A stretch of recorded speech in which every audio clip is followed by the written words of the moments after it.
Video में मैं discuss करने वाला हूं पी ब्लॉक एलिमेंट्स के 15th ग्रुप का कंटेंट। देखिए, पी ब्लॉक के अंदर डिफरेंट ग्रुप्स हैं और सारा कंटेंट आपको ग्रुप वाइज मिलेगा। इस ग्रुप के अंदर एलिमेंट्स, उनके एबंडेंस, उनके इंपॉर्टेंट कंपाउंड्स, रिएक्शंस, यूजेस, सारा चीज एक सिक्वेंशियल ऑर्डर में आपको मिलेगा।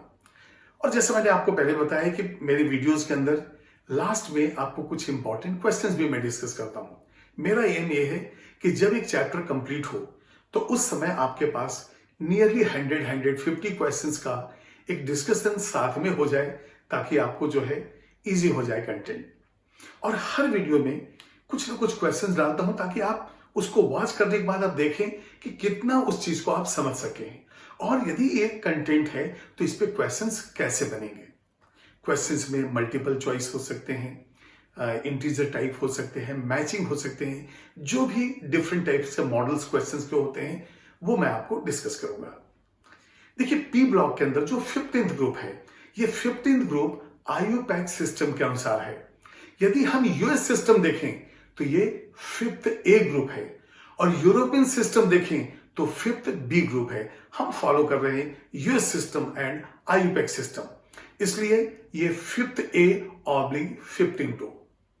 अब यहां पे देखिए, जो एलिमेंट्स हैं वो nitrogen, phosphorus, arsenic, antimony, bismuth हैं। अब ये एलिमेंट्स जो हाइड्राइड्स बनाते हैं MH3 टाइप, तो MH3 टाइप के हाइड्राइड्स में NH3, PH3, ASH3, SbH3 और BiH3 है। देखिए, ये सारे गैसेज जो हैं ये काफी सफोकेटिंग है। अमोनिया सफोकेटिंग है, पॉइजनस तो नहीं है, but if someone is expose in the more quantity of ammonia, तो उस एक्सपोजर की वजह से वो बेहोश हो सकता है, और even he can die also. लेकिन जो बाकी जो हाइड्राइड्स हैं वो काफी पॉइजनस हैं, और वो इतने पॉइजनस हैं कि उससे डेथ भी हो सकता है। तो वही हम क्या कहते हैं, if someone is going to inhale ammonia, the tears will come out. If someone is going to inhale other hydrides, the soul will come out. ठीक है, तो ये देखिए आप, ये डिफरेंस है, वो काफी पॉइजनस है।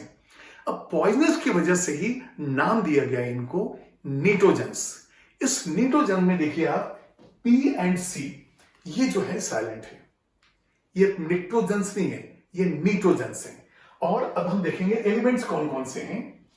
ये देखिए, nitrogen, phosphorus, arsenic, antimony and bismuth. ये जो एलिमेंट्स हैं इनके जो जनरल इलेक्ट्रॉनिक कॉन्फ़िगरेशन है वो हम देखेंगे। जनरल इलेक्ट्रॉनिक कॉन्फ़िगरेशन, यहां पे देखिए ये होता है NH2, और इसके बाद यहां पे हम लिखेंगे NP3। इसके अंदर 2 इलेक्ट्रॉनिक कंप्लीटली फिल्ड है, और P के अंदर हाफ फिल्ड 3 इलेक्ट्रॉन्स हैं। इनकी वजह से एक्स्ट्रा स्टेबिलिटी इनको मिलती है। जैसा आपने देखा ना कि period, second period, third period में हम जब जाते हैं तो वहां पे इन एलिमेंट्स का IP जो है वो इसके पहले जो 4th ग्रुप में है उससे भी ज्यादा है, और जो 5th A ग्रुप में है, 6th A ग्रुप में है, उससे भी ज्यादा है। उसका कारण है एक्स्ट्रा स्टेबिलिटी। तो जनरल इलेक्ट्रॉनिक कॉन्फ़िगरेशन हमने लिया NH2, NP3। अब एक एक एलिमेंट्स का इलेक्ट्रॉनिक कॉन्फ़िगरेशन निकालते हैं। यहां पे देखिए, ये हमने लिया नाइट्रोजन, एटॉमिक नंबर 7, तो अब इसको लिखेंगे हीलियम। यहां पे देखिए अब ये 2s2, 2p3, लास्ट में S and P, 2 electrons in S and 3 electron P ही होगा। तो यहां पे नाइट्रोजन हो गया। अब जो फास्फोरस है, इस फास्फोरस में एटॉमिक नंबर जो 15 है, तो इनर्ट गैस के टर्म्स में क्या हो जाएगा, हीलियम के बाद नियॉन हो जाएगा, और नियॉन का मतलब हम 10 इलेक्ट्रॉन ले चुके हैं। तो इसके बाद जो है ये हो जाएगा 3s2, 3p3। तो ये जो है नाइट्रोजन, फास्फोरस। अब हम जाएंगे आर्सेनिक पे। फास्फोरस के बाद 18 एलिमेंट्स के बाद आर्सेनिक आता है, तो एटॉमिक नंबर पे डिफरेंस जो है 18 का आएगा, तो ये हो जाएगा 33। अब देखिए यहां पे नियॉन, तो अब यहां हो जाएगा आर्गन, हीलियम, नियॉन, आर्गन। और जब हम इस तरह का कॉन्फ़िगरेशन लिखते हैं तो जो ऑर्बिटल, जो सब एनर्जी लेवल पहले आता है उसको हम लिखते हैं।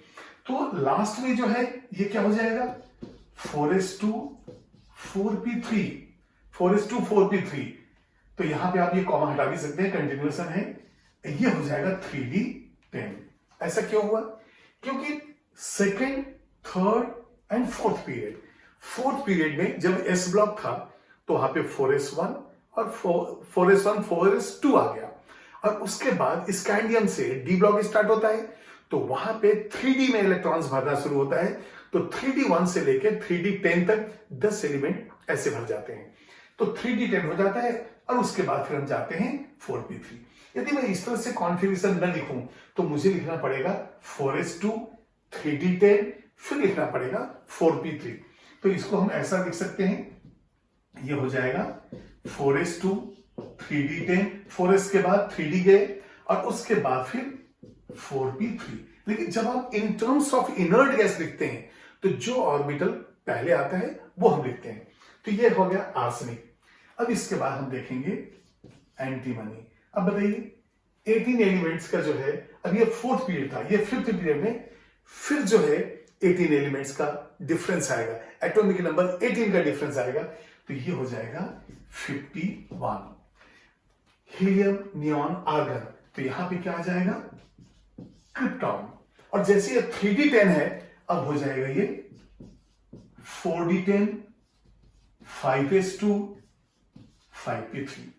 अब देखिए क्रिप्टॉन का एटॉमिक नंबर 36, तो 36 इलेक्ट्रॉन्स तो हम यहां ले लिए, प्लस 10, 46, 48 और 3 51। इस तरह से जो है 51 आ गया। इसके बाद अब आ गया हमारा बिस्मथ। अब ये बताइए, ये जो बिस्मथ है वो सिक्स्थ पीरियड, देखिए second, third, fourth, fifth, sixth, और इस सिक्स्थ पीरियड में लैंथेनाइट्स ऑलरेडी आ चुके हैं। अब याद कीजिए, जब लैंथन हम लेते हैं एटॉमिक नंबर 57, तो उसके बाद जो 14 एलिमेंट्स हमने बिलो द पीरियोडिक टेबल लिया है, उसकी वजह से 14 प्लस डी ब्लॉक के 10, ये कितने हो गए आपके 24 हो गए। उसके बाद दो इलेक्ट्रॉन्स इधर पे 26 हो गए, और यहां पे पी ब्लॉक में 6, तो टोटल 32 का डिफरेंस आ गया। देखिए इस ब्लॉक के दो एलिमेंट्स, पी ब्लॉक के 6 कितने हो गए 8, और डी ब्लॉक के 10 18, और 14 एलिमेंट जो है हमारे हो गए लैंथेनाइट्स के। तो इस तरह से 32 एलिमेंट्स जो हैं, उसकी वजह से यहां पे जो डिफरेंस आएगा वो हो जाएगा 32 का डिफरेंस, देखिए ये हो जाएगा 83। ठीक है। अब यहां पे क्रिप्टॉन, तो ये हो जाएगा अब ज़ीनॉन, और यहां पे देखिए 4d भर चुका है, तो अब आ जाएगा 4f14। इसके बाद 4d की जगह हम जाएंगे 5d10, ये हो जाएगा 6s2 6p3। अब देखते हैं हम लोग कितने इलेक्ट्रॉन्स काउंट कर लेते हैं, 83 हुआ या नहीं। Xenon 54 plus 4 68, 78 and 5 83। इस तरह से ये इलेक्ट्रॉनिक कॉन्फ़िगरेशन हम लोगों ने लिखा। अब पहले इसको नोट कीजिए। अर्थ के एटमॉस्फेयर में जो मोस्ट अबेंडेंट एलिमेंट है वो है नाइट्रोजन। देखिए एटमॉस्फेयर के अंदर 78% बाय वॉल्यूम नाइट्रोजन है, लेकिन परसेंटेज बाय मास जो है ये 80% होता है। तो यहां पे हम लिखेंगे इन एटमॉस्फेयर। अब ये देखिए नाइट्रोजन जो है ये हो गया 78% बाय वॉल्यूम, और यदि बाय मास देखें तो 80% बाय मास। ये तो है एटमॉस्फेयर में। अब देखिए अर्थ क्रस्ट के अंदर, अब फ्री स्टेट में तो नाइट्रोजन है नहीं, एटमॉस्फेयर तो नाइट्रोजन कंटेन करता है N2 के फॉर्म में, लेकिन अर्थ क्रस्ट के अंदर ये कंबाइंड स्टेट में है। जैसे नाइट्रोजन है वो नाइट्राइट, नाइट्रेट, ये इन फॉर्म में मिलेगा, जैसे Chile saltpetre NaNO3, potassium nitrate जो है वो बंगाल साल्टपीटर है, और इंडियन साल्टपीटर भी उसको कहते हैं। तो इस तरह से जो है नाइट्रोजन भी अर्थ क्रस्ट के अंदर मिलेगा, फास्फोरस, आर्सेनिक सभी। तो अर्थ क्रस्ट के अंदर जो परसेंटेज एबंडेंस है वो हम देखते हैं वैसे तो ये जो जितने भी एलिमेंट्स मैं फिफ्थ ग्रुप के अंदर ले रहा हूं, उसमें जो है मोस्ट अबेंडेंट एलिमेंट जो है वो है फास्फोरस, और इसकी रैंकिंग है 11th most in the earth crust. तो अर्थ क्रस्ट के अंदर परसेंटेज रैंकिंग जो है, परसेंटेज के बेस पे इनका रैंकिंग है कि कौन से पोजीशन पे अबेंडेंस है, वो मैं आपको दे रहा हूं। तो इन अर्थ क्रस्ट, अब यहां पे देखिए फिर भाई नाइट्रोजन, फास्फोरस, आर्सेनिक, एंटीमनी और ये बिस्मथ। नाइट्रोजन जो है ये आपका 31st मोस्ट अबेंडेंट है, ये 31st मोस्ट अबेंडेंट। फास्फोरस जो है वो 11th है। तो ये सारे जो निट्रोजन्स हैं, जो सारे जो फिफ्थ ए ग्रुप एलिमेंट्स हैं, उसके अंदर मोस्ट अबेंडेंट एलिमेंट जो अर्थ क्रस्ट के अंदर है वो हो गया फास्फोरस, और एटमॉस्फेयर में हो गया नाइट्रोजन। तो 11th रैंकिंग इसका आ गया, अबेंडेंस के टर्म्स में 11th रैंकिंग इसका हो गया। इसके बाद आर्सेनिक, अब यहां पे ये 55th है। एंटीमनी, अब यहां से 6 ज्यादा कर दीजिए, 7 का ज्यादा, तो ये 62nd आ जाएगा ये, और उसी तरह से ये 69th रैंक हो जाएगा। 31st rank, 11th rank, 55th rank, 62nd rank and 69th rank. ये परसेंटेज एबंडेंस के अनुसार इनका रैंकिंग हो गया। तो एटमॉस्फेयर के अंदर नाइट्रोजन, और इनमें जो है मोस्ट एबंडेंट इन 11th मोस्ट एबंडेंट, तो इनके टर्म्स में फास्फोरस जो है सबसे ज्यादा हो गया। अब यहां पे देखिए जो बिस्मथ है, इसके बारे में एक पॉइंट बिल्कुल जानना जरूरी है। जब रेडियो एक्टिविटी की हम बात करते हैं तो हम कहते हैं कि uranium 238 is the heaviest element which is naturally found in the earth crust. अब यूरेनियम के कई आइसोटोप्स हैं, यूरेनियम 235 है, 237 है, 238 है और 239 भी है। लेकिन ये जो 239 है वो हेवीएस्ट आइसोटोप अर्थ क्रस्ट का नहीं है, क्योंकि अर्थ क्रस्ट में वो मिलता ही नहीं है। वो जो है मिलता है फास्ट ब्रीडर रिएक्टर में। जब न्यूक्लियर रिएक्शन होता है तो फास्ट ब्रीडर रिएक्टर में जहां हम यूरेनियम 238 लेते हैं और बीटा पार्टिकल से बम्बार्ड करने के बाद वहां पे प्लूटोनियम 239 बनता है, उसके पहले यूरेनियम 239। ये uranium 239 is not in the nature but it is produced in the fast breeder reactor. तो नेचुरली फाउंड जो हेवीएस्ट आइसोटोप है वो हम कहते हैं यूरेनियम 238। अब ये देखिए नेचुरली फाउंड हेवीएस्ट, इसमें मैंने कोई कंडीशन स्टेबिलिटी की नहीं डाली है, क्योंकि यदि आपने स्टेबल कह दिया वो रेडियो एक्टिव हो नहीं सकता है। तो जो मोस्ट अबेंडेंट एलिमेंट जो है, मोस्ट अबेंडेंट और हेवीएस्ट दोनों में फर्क है। इनमें जो है मोस्ट अबेंडेंट तो ये हो गया फास्फोरस, लेकिन यदि हम कहें हेवीएस्ट स्टेबल आइसोटोप तो हमें यूरेनियम को भी हटाना पड़ेगा। क्यों? यूरेनियम 238 जो है वो तो हेवीएस्ट है लेकिन वो स्टेबल नहीं है, रेडियो एक्टिव है। तो जब हम हेवीएस्ट स्टेबल की बात करते हैं तो पहले तो ये हेवियस्ट होना चाहिए और नॉन रेडियो एक्टिव होना चाहिए। तो यहां पे हम देखते हैं बिस्मथ 209, ये बिस्मथ 209। अब इसके बारे में हम एक बहुत ही इंपॉर्टेंट पॉइंट है जो मैं देता हूं, इसको नोट कीजिए। पहले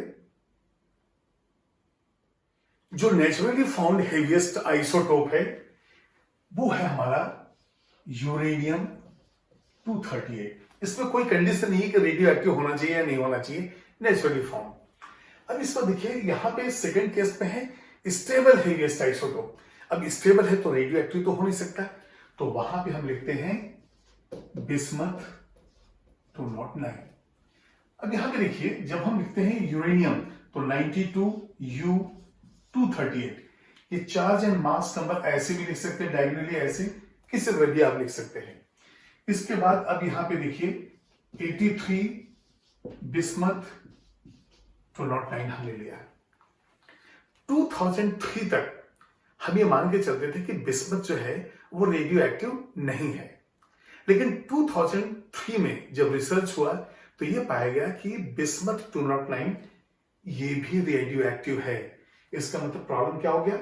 हेवीएस्ट वर्ड और इसके साथ स्टेबल वर्ड का। यदि ये रेडियो एक्टिव है तो ये तो स्टेबल हो नहीं सकता। लेकिन जब आप इसका टी हाफ लाइफ आप देखोगे तो आपको लगेगा ये स्टेबल ही है। कैसे देखते हैं, यहां पे देखिए एक पॉइंट है एज ऑफ द यूनिवर्स। अब ये देखिए एज ऑफ द यूनिवर्स जो है 13.8 बिलियन ईयर्स है। 13.8 बिलियन ईयर्स ये यूनिवर्स का।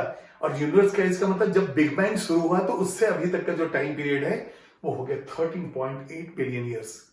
और जब हाफ लाइफ बिस्मथ 209 जो रेडियो एक्टिव डिटेक्ट हो गया, बहुत ही वीकली ये जो रेडियो एक्टिव है, तो यहां पे हम लेंगे हाफ लाइफ ऑफ बिस्मथ 209। अब देखिए हाफ लाइफ, इसको हम रिप्रेजेंट करते हैं टी हाफ से। और ये जो टी हाफ है बिलियन टाइम्स ज्यादा है इस यूनिवर्स के एज से। तो यहां पे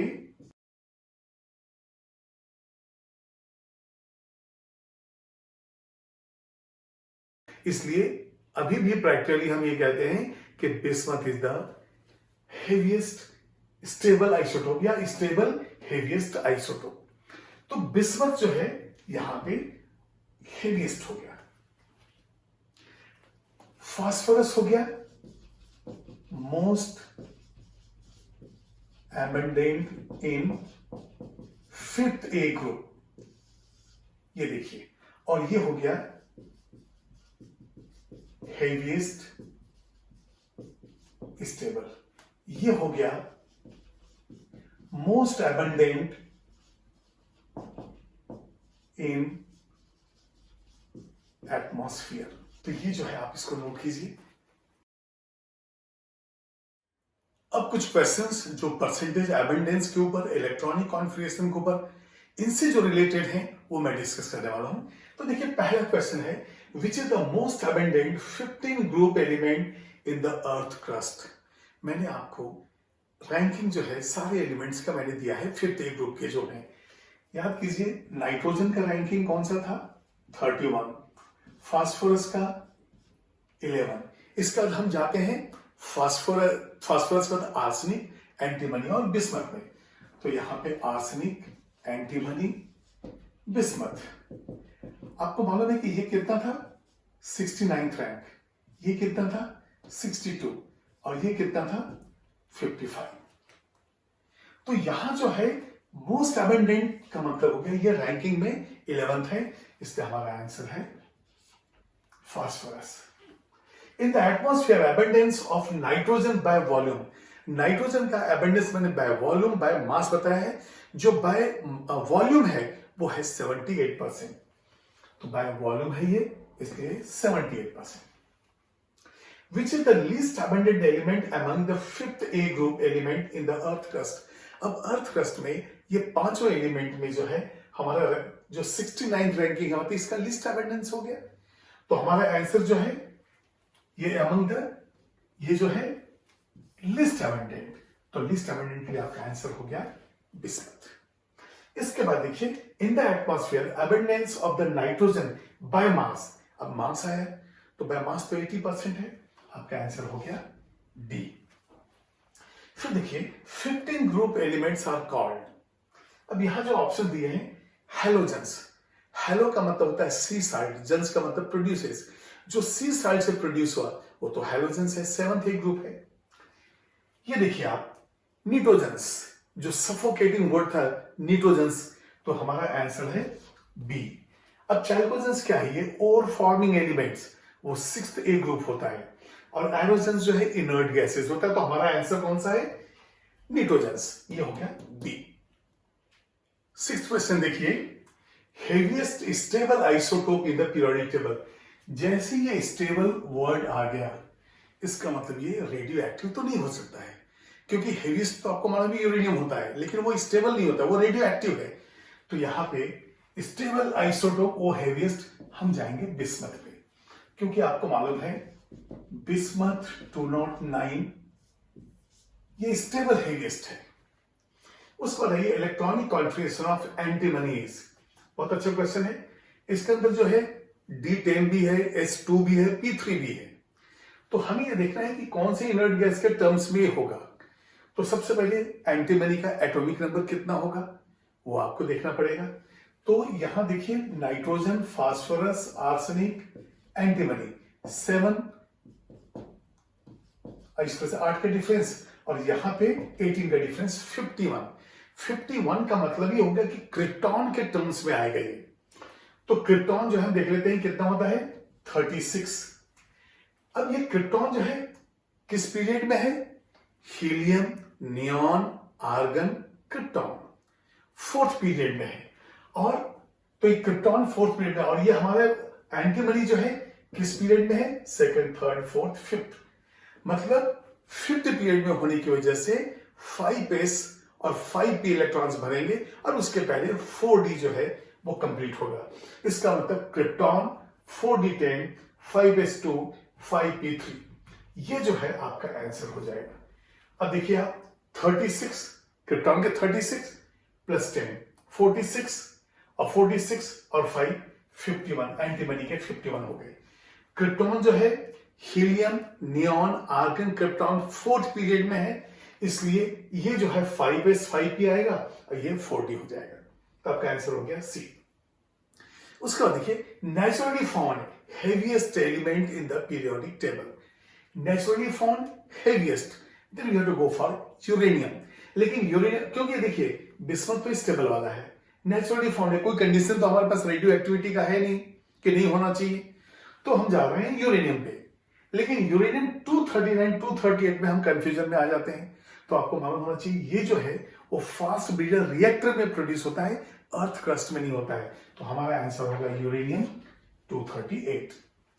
उसका देखिए order of occurrence of 15th group element in the earth crust. आपको मालूम है कि रैंकिंग में नाइट्रोजन जो था किस रैंकिंग में था, ये 31 था, 11 यहां पे था। इसका मतलब फास्फोरस जो है सबसे ज्यादा होना चाहिए, उसके बाद नाइट्रोजन, और उसके बाद ये फिर डिक्रीजिंग ऑर्डर में था। इसका मतलब हो गया phosphorus is greater than nitrogen, ये 31 है, 31 नाइट्रोजन, फास्फोरस 11। इसके बाद आप देख रहे हैं कि यहां से जो है 69 रैंकिंग तक हम जाते हैं। इसका मतलब आंसर हमारा है B. 11th most abundant element in the earth crust, ये तो फास्फोरस है, तो डायरेक्ट जाएंगे इस आंसर पे, फास्फोरस पे। तो ये कुछ क्वेश्चन थे जो मैंने अभी आपके सामने डिस्कस किया है।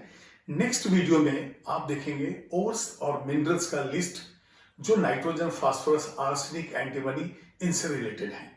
तो next video ores and minerals.